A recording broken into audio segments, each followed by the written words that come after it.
gera arrependimento e salvação em última instância.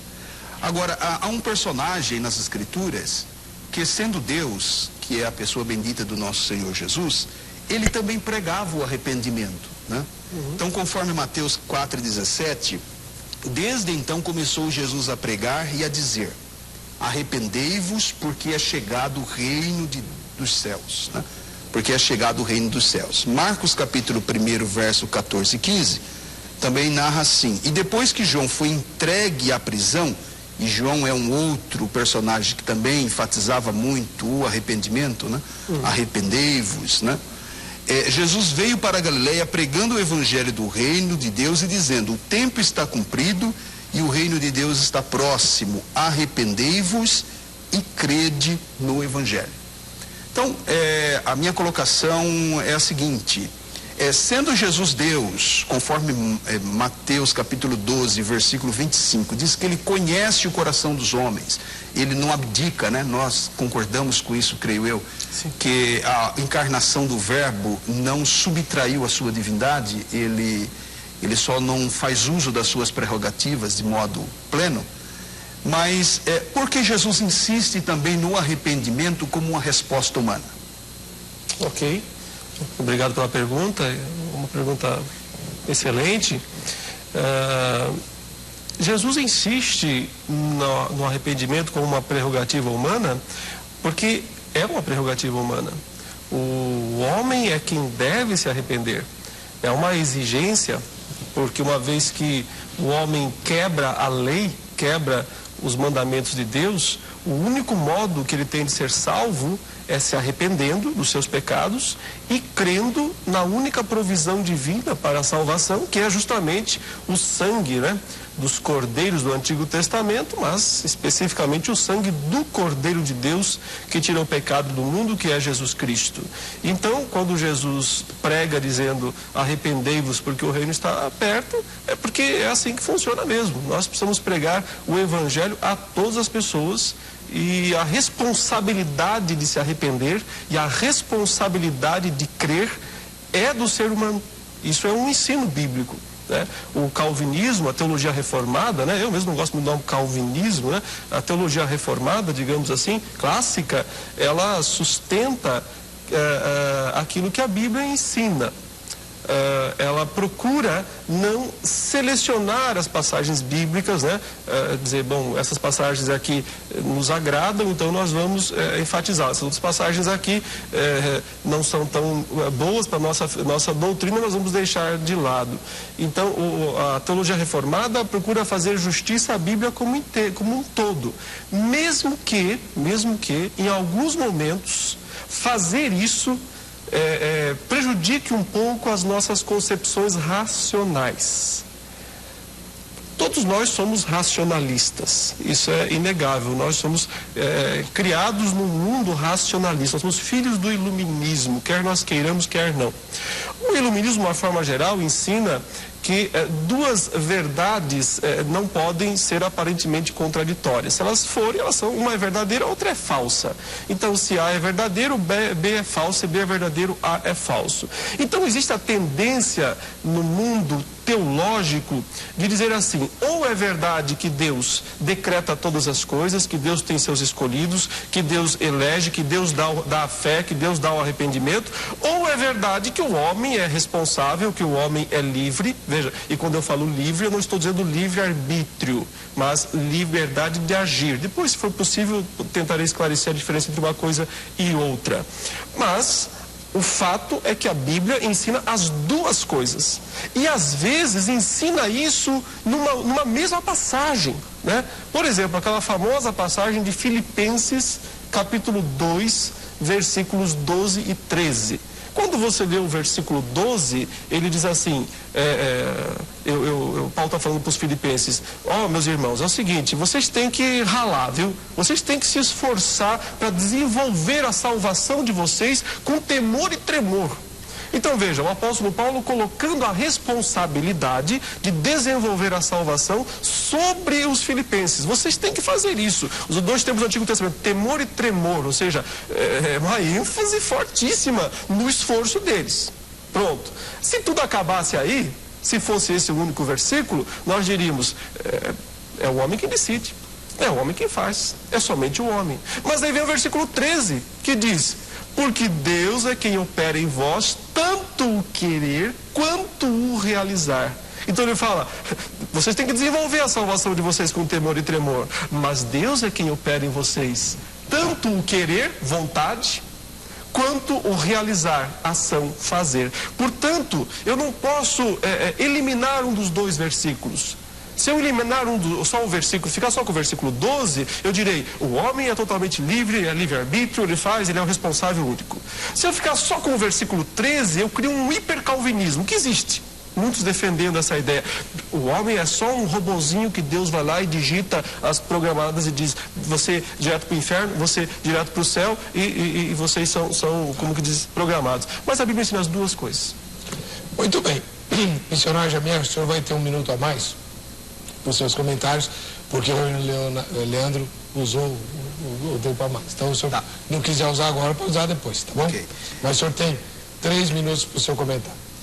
Eu acho que nesse ponto nós divergimos, reverendo, porque o que eu entendo, até entendo João Batista gritando arrependei-vos, os profetas também pregando sobre arrependimento, os apóstolos, nesse conceito que nós não sabemos quem são os eleitos, né? Todo ponto aqui, essa da discussão, perpassa obrigatoriamente pela depravação total, pela eleição incondicional, pela expiação limitada ou ilimitada de Cristo e tal. Quando eu li esses textos do próprio Cristo, né, Deus encarnado, propondo o arrependimento, é porque eu entendo desses textos que, embora a fé seja um dom de Deus, quando ele é pregado o Evangelho, Deus espera uma resposta humana, né? Mesmo Jesus, conhecendo o coração daqueles homens e sabendo o que eles pensam, ele espera do ser humano uma resposta. Então, o tema do programa, Deus é quem dá o arrependimento e a fé para a salvação, ou cabe ao homem arrepender-se? É um dom de Deus. Arrependimento e fé é um dom de Deus. Mas Deus espera que o homem responda a isso. E isso parece estar de acordo com todo o restante das Escrituras que fala de arrependimento, né? Como, por exemplo, algumas passagens notáveis, Provérbios capítulo 28, versículo 13, diz assim, o que encobre as suas transgressões nunca prosperará, né? Mas o que as confessa e deixa alcança misericórdia. Mostrando essa possibilidade humana de rejeitar, né, a luz do Evangelho, da palavra de Deus, do conhecimento de Deus, e não responder ao Evangelho, aquele que encobre as suas transgressões. E quando eu estou dizendo isso, de resposta humana à pregação do Evangelho, eu não estou aqui inferindo nenhum mérito, né, ao homem, de se destacar que a salvação é mérito de Deus, do começo ao fim, né? Deus providenciou a salvação como um todo. Por exemplo, Jó capítulo 36, versículo 9 e 10 diz assim, então lhes faz saber a obra deles, veja, através da pregação do Evangelho, porque não tem como o homem ser iluminado e ter consciência dos seus pecados se não for através da palavra de Deus. E as suas transgressões, porquanto prevaleceram nelas, abre-lhes também os seus ouvidos para a sua disciplina e ordena-lhes que se convertam da maldade. Então, à medida que Deus oferece luz suficiente, e o Evangelho é essa luz suficiente, João capítulo 1, verso 9, que ele é a luz que ilumina todo homem, né? É um ponto que, para a minha interpretação, também aponta para essa expiação ilimitada de Cristo, que coloca à disposição de todos os homens o entendimento, a possibilidade de se chegar a Deus, e não há mérito nisso, repito, né? Porque é graça, né, abundante. E até mesmo na história de Nínive, que é um caso notável do Antigo Testamento, em que a palavra de Deus chega através do profeta Jonas, está lá no capítulo 3, versículo 1 até o 10, E quando é anunciado o evangelho depois da relutância do profeta, o povo imediatamente responde aquilo, né? Aquela profecia, aquela palavra de condenação que está sobre eles. Eles reconhecem os seus pecados, não só o povo, mas inclusive todos os governantes. E Deus, versículo de número 10, agora acho que eu vou emprestar um minuto depois para o reverendo. E Deus viu as obras deles que se converteram. Então, essa resposta humana que eu gostaria de deixar claro, que Deus espera isso do homem. Tá bom. Agora é a vez do reverendo Leandro fazer a primeira inquirição ao missionário. Ok. Lá em Efésios capítulo 2, versículo 1, o apóstolo Paulo escreve dizendo assim: estando vós mortos nos vossos delitos e pecados, nos quais andastes outrora, segundo a inclinação da vossa carne, segundo o curso deste mundo, segundo o príncipe da potestade do ar, né, o mundo, a carne e o diabo. Então, quer dizer, Paulo descreve ali um estado do ser humano como sendo de morte espiritual. Como alguém morto espiritualmente pode se arrepender e crer por si mesmo, se ele não for antes vivificado, se Deus antes não lhe der vida? Como que alguém morto nos delitos e pecados poderia se arrepender e crer por si mesmo? 3 minutos, missionário. O entendimento nosso é de que a graça de Deus, aonde abundou o pecado, superabundou a graça. O entendimento do arminianismo clássico passa obrigatoriamente pelo aquilo que é chamado na teologia arminiana de graça preveniente, né? Em que há uma abundância de amor de Deus. E esse amor de Deus, nesse texto citado, inclusive demonstra isso: onde abundou o pecado, o pecado abundou em toda a raça humana, superabundou a graça, né? Conforme também o texto de João capítulo 1, verso 9, que ele é a luz que ilumina todo o homem. João 3:16, porque Deus amou o mundo de tal maneira. Então a gente precisa olhar a criação da perspectiva de Deus, que é o quê? A perspectiva do amor. O amor de Deus é o seu principal atributo, não em demérito a nenhum outro, a sua justiça, o seu poder, etc. Mas o amor de Deus é a característica mais marcante do Criador, né? E quando ele cria o mundo, tanto o mundo espiritual quanto o mundo físico, é uma demonstração de graça, é uma demonstração de amor, de um amor abundante. Então Deus providencia, através da consciência, através da palavra, através do Espírito Santo, luz suficiente, né? O homem, ele está morto mesmo, mas a graça de Deus, essa graça preveniente, que tem como origem a cruz, né? É a obra redentora de Jesus, aquele que foi morto, né? O Cordeiro que foi morto antes da fundação do mundo. Está na eternidade o sacrifício de Cristo, com implicações em todas as suas dimensões. Que provoca no homem, é um estímulo de reação no homem para que ele responda ou não o Evangelho. E é nesse sentido que, de fato, ele nos vivifica. Não é mérito nosso, não há uma reação do homem morto. E esse também é um outro ponto de convergência entre arminianismo e calvinismo, da depravação total do homem. Nós também pensamos assim, que o homem não, inclusive a sua vontade é escrava do pecado, mas a graça de Deus que alcança o homem de forma abundante, possibilita que ele reaja, e Deus espera do homem que ele reaja à sua mensagem, né? Respondido? Respondi. Então, reverendo, 3 minutos para o seu comentário. Ok. Nesse ponto, eu acho que a posição do irmão se aproxima bastante da posição reformada, né? Talvez, por estar bastante envolvido com a teologia arminiana, só faltou dizer, Deus deu vida. De fato, é o que o texto de Efésios 2:1 diz. Ele vos deu vida, estando vós mortos nos vossos delitos. Então, não pode ser um mero estímulo. Não adianta ir lá e cutucar um morto com um alfinete, porque ele não vai reagir. ele precisa de algo mais do que só um estímulo. Ele precisa efetivamente receber vida. E essa vida, o texto diz que Deus deu. Ele vos deu vida. Vocês estavam mortos e Ele vos deu vida. Pela graça sois salvos, mediante a fé. Isso não vem de vós, é um dom de Deus. Que é a sequência do texto de Efésios capítulo 2. Então, isso nós chamamos de regeneração. O ser humano não tem condições de se auto-regenerar.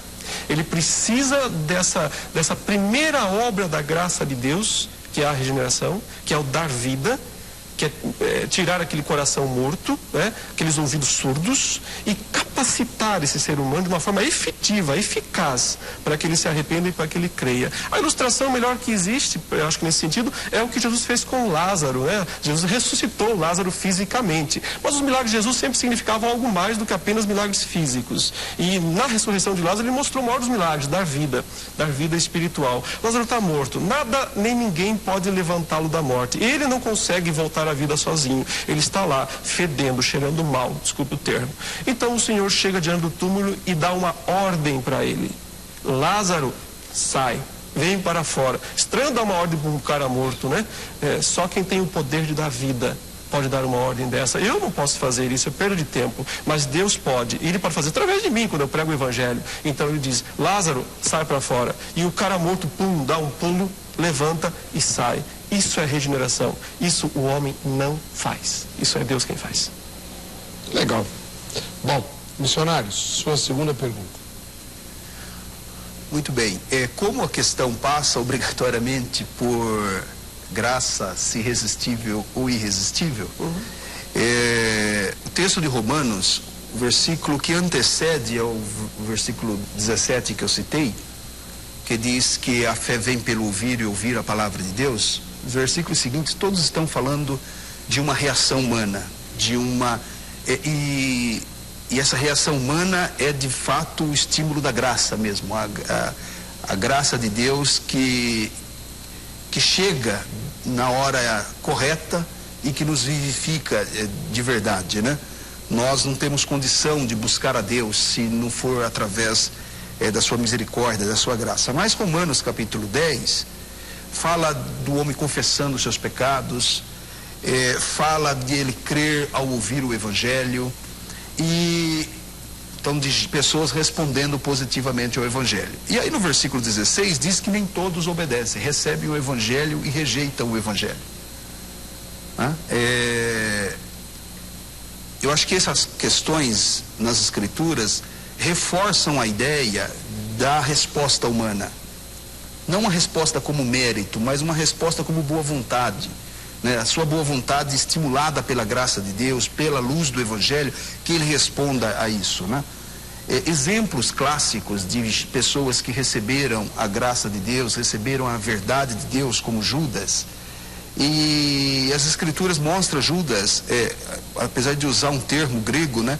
Metamelomai, né? Que é um termo grego falando de tristeza, que é um sentido de arrependimento, mostra Judas não alcançando a salvação. Mas esse Judas é o Judas que participa do círculo de amizade de Jesus. A ele é dada autoridade sobre o mundo espiritual, a ele ele é escolhido para ser discípulo. Jesus lava o pé dele como um pressuposto dele pertencer a Jesus.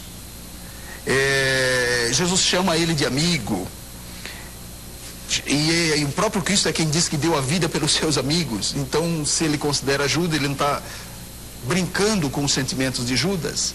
Ele de fato deu a vida, né? O sentido da expiação ilimitada. Por que Judas então rejeita a salvação? Ele não se arrepende, tendo toda a condição de luz possível, e ele não se arrepende. A pergunta é muito útil, porque eu acho que ela ajuda a ilustrar o meu ponto, né?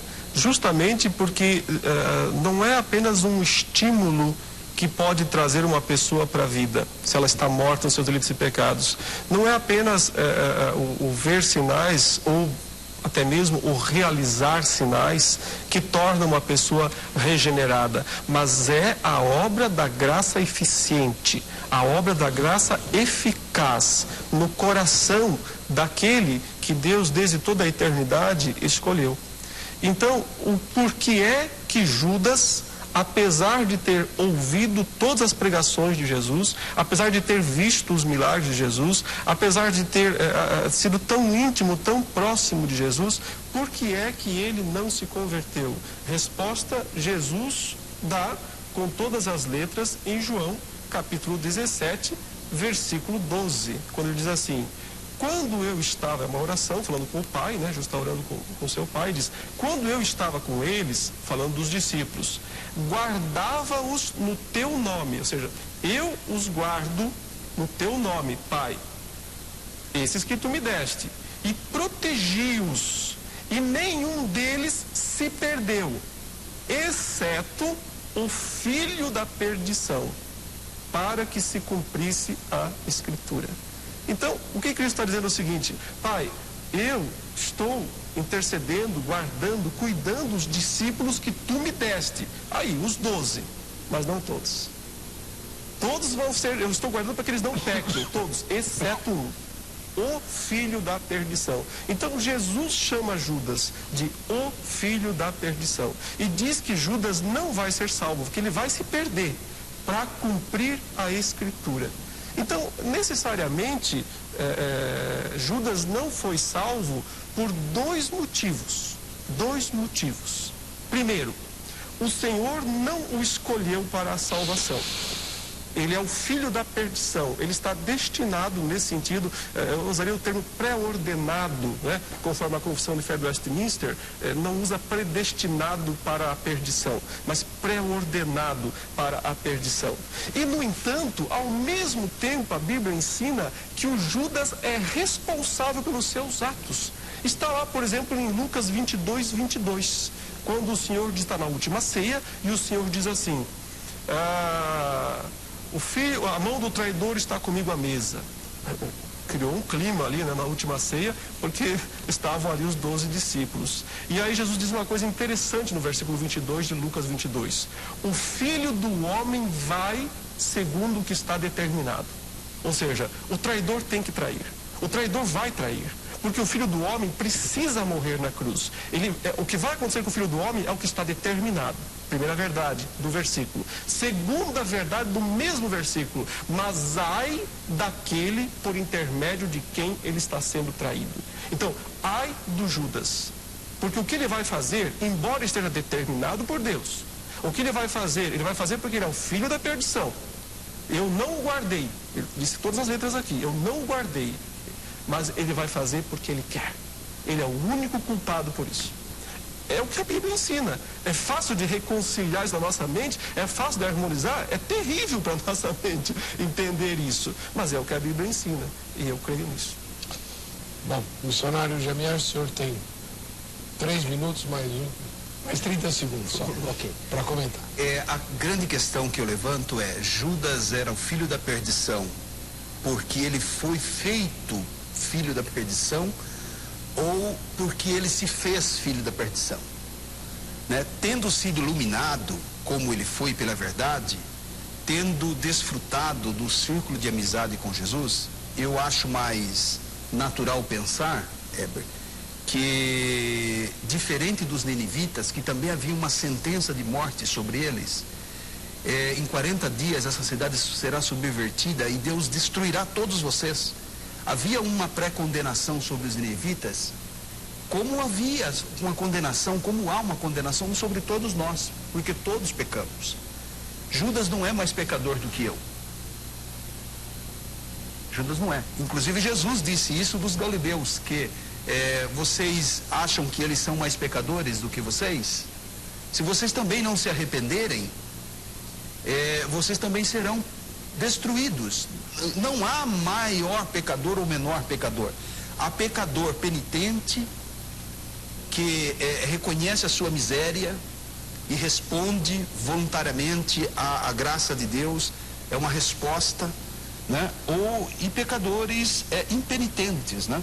Como o texto de Apocalipse, que mostra 2 outros grupos de pessoas também resistindo. Lá em 2 Timóteo capítulo 2, verso 25, Paulo fala de pessoas que estão sendo instruídas e que resistem à palavra de Deus. E também Apocalipse 16 e 9 fala de um outro grupo de pessoas que mesmo ouvindo o evangelho, tendo acesso à verdade, sendo inclusive instigados, castigados até por Deus, diz o versículo que eles não se arrependeram para lhe dar glória. Então parece-me que a teologia bíblica, de modo amplo e geral, coloca a graça de Deus à disposição do homem, como estava à disposição de Judas, e que o homem responde a ela. O homem responde a ela, ele deve responder a ela. Aí você diz assim, mas por que alguns não respondem positivamente? Eu gosto de dar a seguinte ilustração. O sol é um só, sobre o barro e a cera. Ele incide sobre os dois elementos de forma igual, mas provoca uma reação diferente no barro da reação que ele provoca na cera. Então é uma ilustração simples. Enquanto que ele endurece o barro, ele amolece a cera.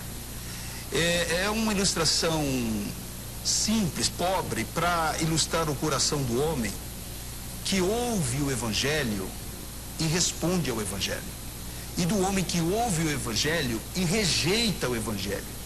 Versículo 10 de Jonas 3 diz que Deus se arrependeu do mal que já havia determinado sobre o povo, porque eles creram em Deus. Eles creram em Deus como fruto de ouvir a palavra de Deus, através do profeta Jonas. Então, eu acho que a questão de Judas reforça mais uma vez essa possibilidade de rejeição da graça de Deus e a possibilidade de se aceitar a graça de Deus. Muito bem. Já a gente vai retomar as perguntas. Vou sair para o intervalo, mas antes um recadinho para você. Muito bem, estamos de volta no programa Vejam Só, agradecendo o carinho da sua audiência. Hoje é o dia, graças a Deus, né? Eu não preciso falar quase nada. É o formato de debate por meio de perguntas e respostas, né? E está conosco aqui o reverendo Leandro Antônio de Lima, que é ministro da Igreja Presbiteriana do Brasil e professor no Seminário Sua Denominação. E ele vai fazer a segunda pergunta ao missionário Jamierson Oliveira, que é um apologeta e jornalista. Ok. Eu gostaria de fazer a próxima pergunta pensando no texto de João, capítulo 6. A partir do versículo 40 de João, capítulo 6, o Senhor disse algo que parece vir ao encontro até do que o irmão falou agora há pouco. De fato, a vontade de meu Pai é que todo homem que vir o Filho e nele crer tenha a vida eterna e eu o restaurei no último dia. Deus tem essa vontade, Ele deseja que todo mundo, Ele não quer ninguém no inferno, no sentido de vontade e desejo. Ele não tem prazer na morte do perverso, mas nós cremos que Ele, mesmo assim, predestinou aqueles que iam ser salvos. Por quê? Porque na sequência, os judeus reagem a essa declaração de Jesus, diz o verso 41. Murmuravam, pois, dele os judeus, porque dissera, eu sou o pão que desceu do céu. E diziam, ele não é aquele filho de José? Acaso é o pai dele, a mãe dele, os irmãos, te conhece todo mundo? Como é que ele está falando aí, eu desci do céu? E aí vem esse versículo aqui, o 44, quando Jesus, após dizer para eles, olha, não murmure entre vocês. E ele dá essa declaração no verso 44, ninguém pode vir a mim, isso Jesus está falando, se o Pai que me enviou não o trouxer. Usa uma palavra aqui que até é forte, né? Outras traduções usam como arrastar. Mas a gente tem que entender o sentido. Ninguém está falando que o Senhor vai amarrar uma corda e puxar. É aquele atrair amoroso dele, é a graça irresistível que nós defendemos. Enfim, ele fala, ninguém pode vir a mim se o Pai que me enviou não o trouxer e eu o ressuscitarei no último dia. Bom, isso gerou mais um monte de discussão aqui entre eles e até mesmo os discípulos, em algum momento, no final aqui desse capítulo, começam a se afastar. Começam a se afastar de Jesus, achar o discurso duro, o discurso pesado, que discurso duro. E Jesus conclui mais uma vez agora no verso 65 dizendo, e prosseguiu, por causa disso é que vos tenho dito, ninguém poderá vir a mim se pelo Pai isso não lhe for concedido. Né? Então não lhe parece que esses textos deixam absolutamente claro que se o Pai não trouxer a pessoa a Jesus, ela nunca virá por si mesma. Se o Pai não fizer essa obra da graça, que a gente chama de regeneração, né? E que capacita e ao mesmo tempo traz o incrédulo aos pés de Cristo. Se o pai não fizer isso, o homem nunca vai se converter? 3 minutos, missionário. Esse texto, ele normalmente é utilizado nesse sentido da graça irresistível, mas é de concordância das maiores autoridades do grego, que o termo ali, que o irmão está traduzindo como arrastar, ele tem um sentido de chamar, de alguma coisa que é como se algo se levantasse no meio de uma tempestade. Olha, aqui há uma possibilidade de salvação, um porto seguro, há uma boia aqui. Alguma coisa exercendo uma certa atração, e não algo de fato que obrigue a pessoa a responder aquilo. Então, para ser bastante honesto com o termo grego, a palavra grega que aparece aí nesse versículo 44, ele não dá essa conotação de algo indefinitivo que Deus esteja fazendo, mas que algo que Deus exerce, é Deus que inicia a relação de aproximação com o homem. Eu repetidamente disse aqui que o homem não tem como reagir, de vir ao encontro de Deus por suas próprias forças, né? É preciso a luz do Evangelho, né? Então eu acho que esse próprio entendimento da palavra grega, no sentido de chamar apenas, e nem todo mundo que você chama te responde, nem todo mundo que você exerce uma atração você conquista, e já responde por si só o versículo. O caso de Judas, o caso de Esaú. Se a Bíblia chama Esaú Judas e filho da perdição, não chama Esaú. E fala que Esaú não encontrou lugar de bênção por uma outra questão. Chama ele de profano, fornicário, alguém que profanava, um sacrílego, né? A pessoa que torna impura coisas santas, uma referência à primogenitura, aquela história dele com o seu irmão Jacó. E diz que ele chorou muito buscando a bênção, mas não achou lugar de arrependimento no coração dele. Ou seja, e interessante que a palavra ali, arrependimento, é metamelanoi, que é apenas tristeza. Aquilo que Paulo fala aos Coríntios, dizendo que a tristeza de Deus opera a salvação, e diz que a tristeza do mundo opera a condenação, a morte.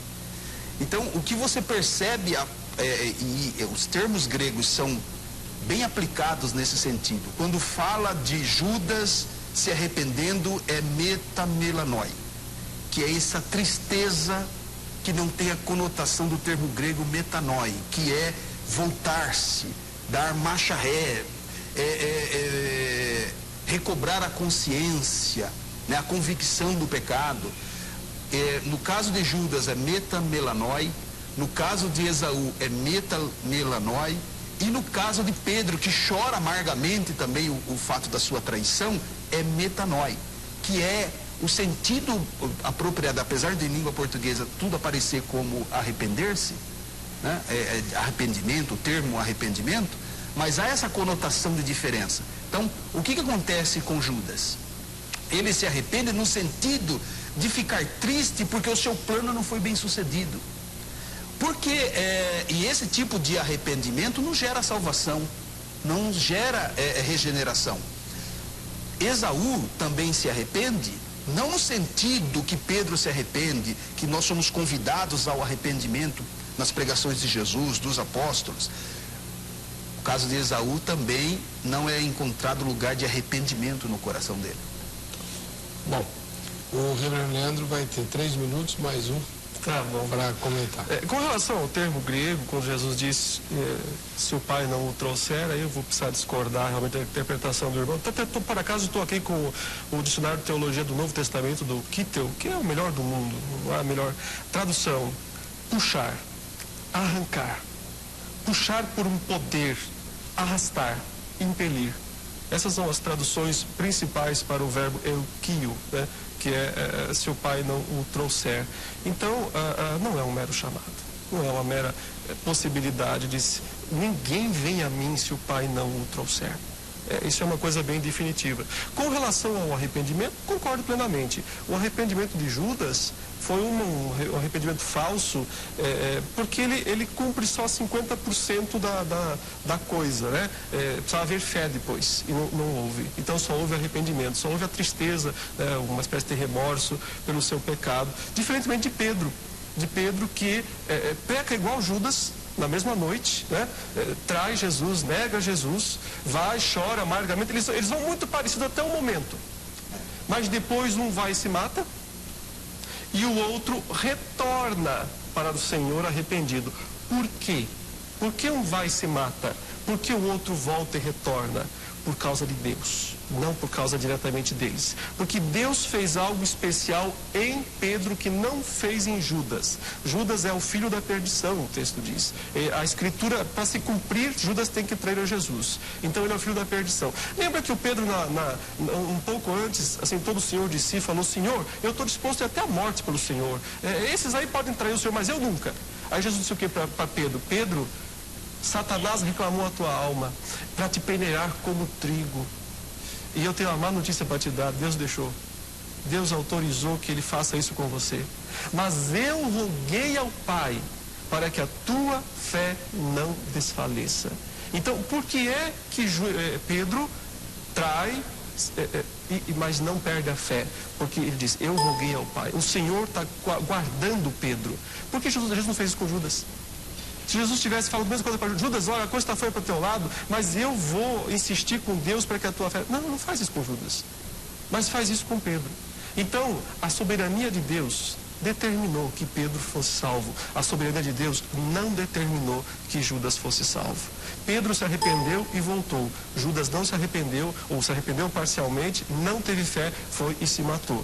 Ele é responsável pela ação dele, eu não quero negar isso. Muito bem. Eu vou... Não vou para lugar nenhum. Ai. Missionário Jamiers, é a sua vez de fazer a terceira e provavelmente última pergunta do programa do seu lado. Muito bem. Eu quero levantar a questão da Arca de Noé, reverendo, que é um arquétipo, né, da salvação ampla e restrita de Deus, como o próprio Cristo, né, foi. Inclusive, quando João 3,16 menciona Jesus sendo erguido, colocado na estaca, na cruz, né? Estacas são as testemunhas de Jeová. Colocado na cruz, ele faz referência à serpente no deserto, que também é um outro modelo de salvação, disponível a todos. O que gerou, o que fez com que um grupo entrasse na arca, de apenas 8 pessoas, né? E todas aquelas outras pessoas, toda aquela população daquele contexto, daquele período, vou entrar no mérito se universal, se local, o dilúvio, que é outro debate, por que elas não aceitaram a pregação de Noé? 3 minutos, reverendo. Porque Deus escolheu a Noé e a sua família para que eles continuassem a semente prometida de Gênesis 3,15, né? Quando Deus fala que um descendente da mulher virá e esmagará a cabeça da serpente. Essa descendência se corrompeu, se poluiu, né, digamos assim, até o capítulo 6, ao ponto que o início do capítulo 6 de Gênesis diz assim que a maldade do homem se multiplicou na terra e era continuamente mal todo o desígnio do seu coração. Aí Deus diz: eu vou destruir tudo que eu fiz, todos os animais, todos os homens, eu vou destruir todos. E aí o Senhor declara, ou a Bíblia declara algo interessante no versículo 8, que diz: porém, Noé achou graça diante do Senhor.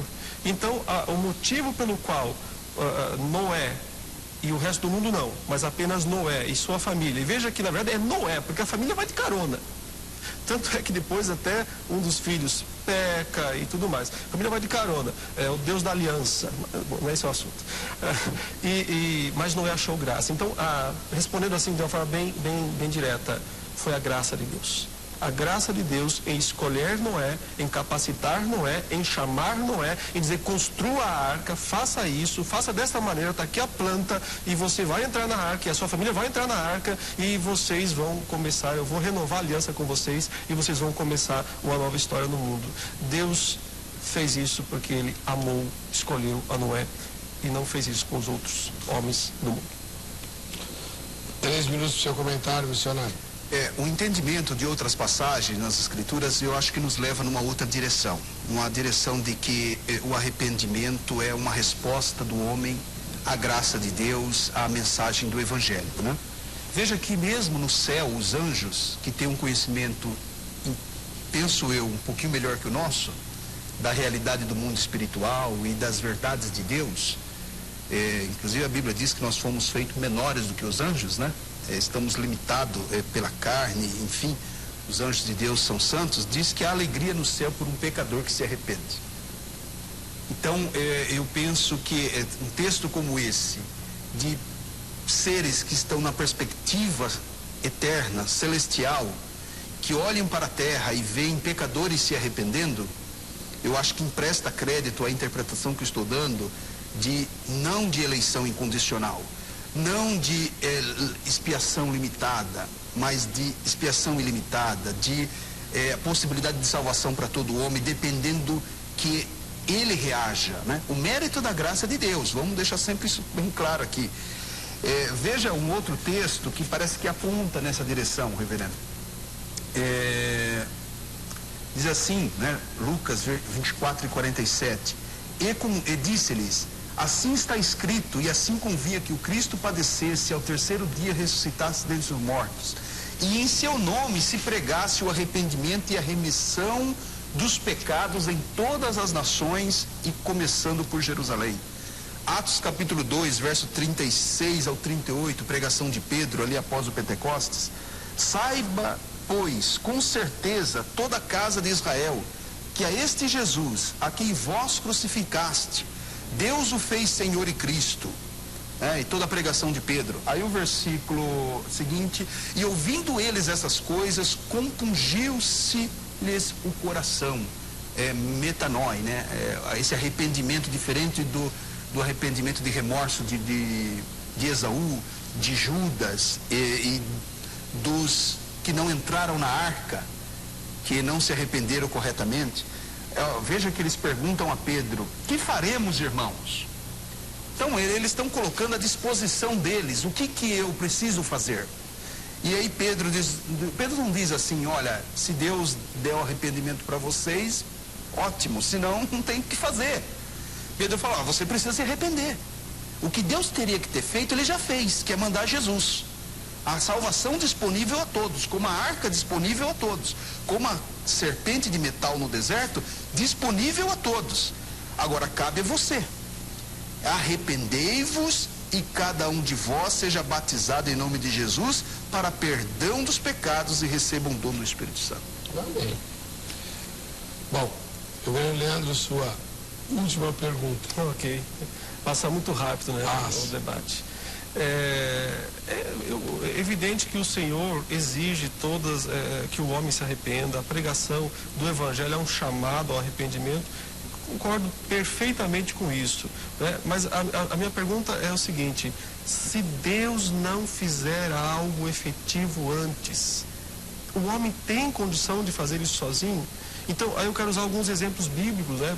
Por exemplo, o caso de Lídia, de Tiatira, vendedora de púrpura, que Paulo encontrou na reunião de oração lá, e o texto bíblico diz claramente aqui no versículo 14 de Atos 16, certa mulher chamada Lídia, da cidade de Tiatira, vendedora de púrpura, temente a Deus, nos escutava, o Senhor lhe abriu o coração para atender as coisas que Paulo dizia. Isso é regeneração. O Senhor abriu o coração. Se ele não abrisse o coração, tinha outras mulheres lá, elas não se converteram.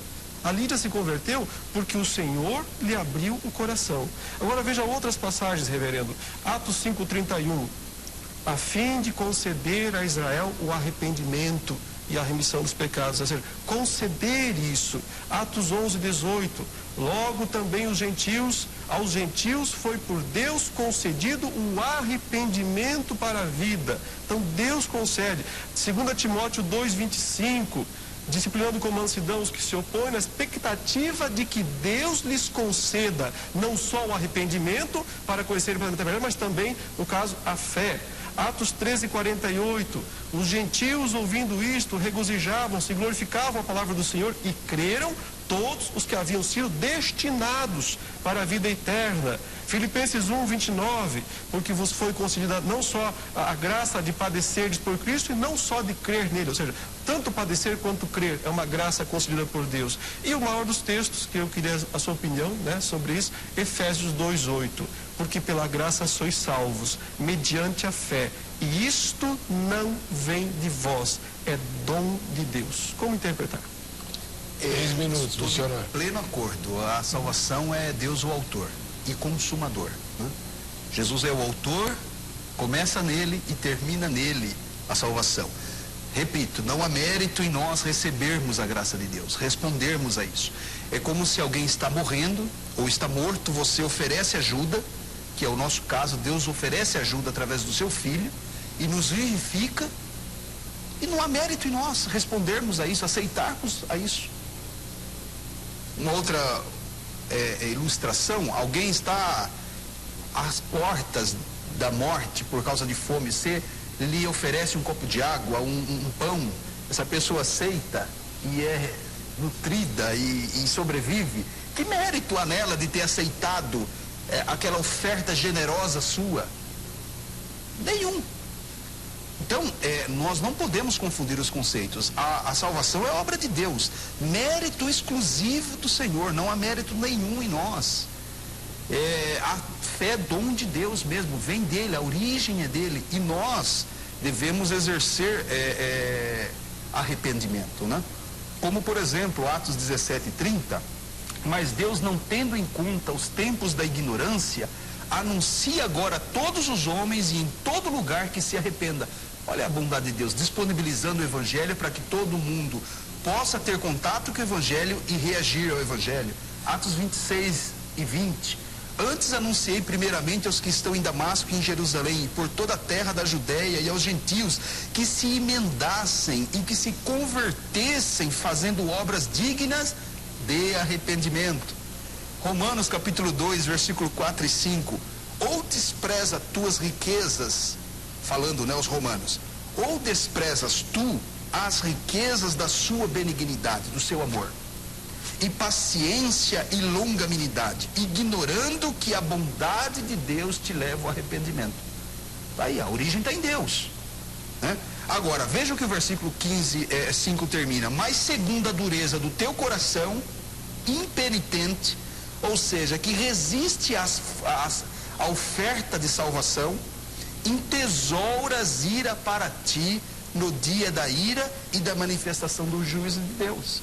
Então, apesar da bondade de Deus que disponibiliza arrependimento, que possibilita arrependimento, há um grupo que, segundo a dureza do seu coração impenitente, entesoura, reserva para si a ira de Deus. Então não há contradição uma coisa e a outra, né? A graça está amplamente disponível com a pregação do Evangelho, mas reitero por esses textos e outros, né? Que aqueles que resistem à graça de Deus, resistem à luz do Evangelho, e com isso perecerão, né? Por não aceitarem a salvação. Bom, reverendo, tenho certeza que o senhor quer comentar essa resposta. 3 minutos para o senhor. Vejo que não estás longe da teologia reformada. O ponto só mesmo é essa questão: se o homem por si mesmo pode se arrepender e crer, ou se Deus é quem o capacita. Então as respostas do irmão, elas vão também no sentido de dizer que Deus o capacita, e acho ótimo essa questão. O meu ponto mesmo central é que sem essa capacitação de Deus, sem Deus agir, sem o Espírito Santo trazer o crente e fazer isso de forma eficaz, ninguém pode vir ao Senhor e ninguém virá. E aí eu queria retomar a ilustração que eu gostei, a ilustração do irmão sobre a cera e o barro, né? Ele disse, a mesma luz do sol age e a cera derrete e o barro endurece. Mas observe, são coisas diferentes. Não é o mesmo barro, né? Não é um barro, uma parte do barro que endurece, uma parte do barro que fica. É a cera e o barro, são os eleitos e os preteridos. Os eleitos são a cera. O Senhor amolece o coração deles com a luz do Evangelho. Os reprovados, os preteridos, são o barro. Esses, a luz do Evangelho os endurece. Então, existe, antes de tudo, necessariamente, uma prerrogativa divina de escolher e de determinar aqueles que serão salvos. Ao mesmo tempo, e eu nunca vou eliminar isso porque a Bíblia ensina, existe a responsabilidade humana.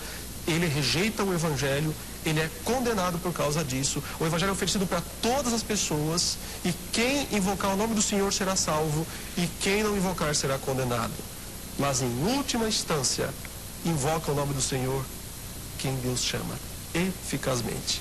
Essa é a nossa posição. Muito bem. Nossa equipe de reportagem foi conversar com crentes comuns. Nem todo mundo é pastor, nem todo mundo é teólogo, eventualmente um ou outro pode ser. Vamos ver as respostas que vieram. Deus é quem dá o arrependimento e a fé para a salvação, ou cabe ao homem se arrepender e crer? Acho que cabe ao homem, né? O livre-arbítrio, né? Você tem o livre-arbítrio de fazer o pecado e você tem o livre-arbítrio de se arrepender do pecado, né? E o senhor, o que você acha? As palavras, acho que ele está certo, é isso mesmo. Cabe a nós errarmos e corrermos atrás do perdão. Cabe ao homem, Deus dá a salvação, porém, basta que o homem crer na salvação, né? E no perdão também. Cabe a cada pessoa, eu acho. Escolha de cada um. O Espírito Santo é que fala, mas cabe a cada pessoa aceitar ou não. Eu acho que Deus, assim, ajuda a gente em todas as áreas, mas acho que vai da gente querer se arrepender, ter a fé, acreditar de verdade. Não, eu acredito que vai dar certo. Eu acho que a maior parte está realmente aqui dentro da gente. Muito bem. Bom, as respostas já eram mais ou menos esperadas. Nós temos um rabichinho de tempo ainda, então eu queria aproveitar para o reverendo Leandro esclarecer para nós, porque nem eu sei essa resposta. O senhor mencionou que existe diferença entre livre-arbítrio e liberdade humana. Qual é essa diferença? Então, nós na teologia reformada entendemos que livre-arbítrio não existe. Porque se o homem está morto nos seus delitos e pecados, se ele é pecador, vamos dizer, escravo do pecado, quem comete pecado é escravo do pecado. O escravo não vai lá e diz para o Senhor, cansei de ser escravo, hoje eu estou livre, tá? Vai falar, pecar. Então, o escravo peca, necessariamente. Então, o que seria livre-arbítrio? Teologicamente, historicamente, seria a capacidade de escolher alguma coisa contrária à sua natureza.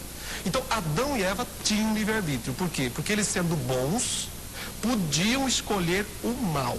E, de fato, fizeram isso. Todos os filhos de Adão e Eva, seja nós, inclusive, não temos mais essa capacidade. Porque já nascemos em pecado. Já nascemos escravos do pecado. Já somos mortos por natureza. Então, nós escolhemos entre um pecado maior e um menor. A nossa escolha é sempre por mal, é sempre por pecado. Até o dia em que Deus chega e abre o coração, ilumina, chama, traz, então, esse homem morto, né, para a vida. Qual é a liberdade que ele tem? A de agir. Então a gente fala livre agência, não livre arbítrio. Nós, os reformados. Livre agência. O que é a livre agência? É a capacidade de agir livre, mas de acordo com a minha natureza. Não contrária à minha natureza. Então, a minha natureza de pecador, eu vou poder pecar mais ou menos, eu vou escolher entre esse ou aquele pecado. Isso é uma livre agência, a liberdade de agir dentro da minha natureza. Livre-arbítrio é agir contra a natureza. Então, Adão e Eva tinham livre-arbítrio. Nós todos temos apenas livre agência. O senhor concorda que nós não temos mais livre-arbítrio? No sentido pleno, como Adão e os primeiros pais, e Eva, né? Nossos primeiros pais tinham, de fato nós perdemos, né? O arminianismo clássico entende também a depravação total do homem. Ele só difere, eu acho que nesse ponto do calvinismo clássico também, não diferente do hiper-calvinismo, dos mais radicais, parece faltar na teologia calvinista essa resposta do homem. É uma coisa assim coerciva, que você vem a laço, né? Como o irmão limitou a tradução do termo grego ali, de atrair, de arrastar. Então, acho que é esse ponto que fica bem distinto O que, se me permite, eu queria ler só uma fala de Armínio. Tem que ser bem rapidinho. É bem rápida.